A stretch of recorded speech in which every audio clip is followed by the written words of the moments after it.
Romans 12:19 gives us a good example of how sometimes you just can't translate a word accurately. In the ESV, it says, "Beloved, never avenge yourselves. Who on earth calls people beloved?"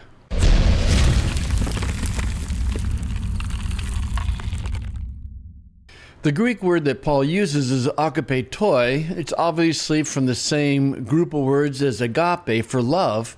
It'd be nice to be able to convey the idea of love, but this is one of his terms for the people in his church.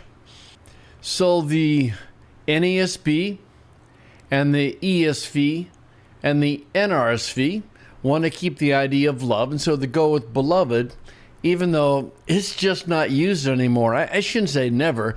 I know of one speaker who calls her audience my beloved, but it always sounded to me as extremely disingenuous. How can someone you don't even know be your beloved? Anyway, it's just the word is old, and I just don't think it works in translation. The CSB goes with friends, and it loses the idea of love, but that probably is really close. Paul is saying to the church he founded in Rome, friends. It works. But you notice what happens in the other translations. NIV, dear friends. Over in the Net Bible, dear friends. And likewise in the NLT, dear friends. And the dear is their way of trying to bring some idea of love over into this term. I think both dear friends and frankly friends works just fine. But it does show you how words don't have exact equivalences between languages. In most situations, we just are going to lose something. The challenge in translation is to recognize that we generally either under-translate or over-translate, and translators just have to be content with compromise. Now, saying that doesn't mean that translations aren't good or accurate.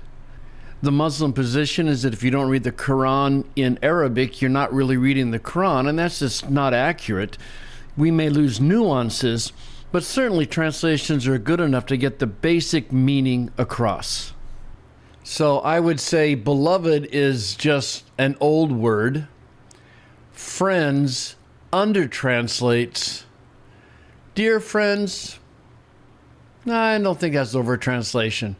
I think that's pretty good. But again, when I was preaching, if I wanted to refer to the people that I was speaking to, I would never say, dear friends, because the church was too big. I didn't know everybody, and it would be disingenuous. But saying friends works. That'd be my preferred translation.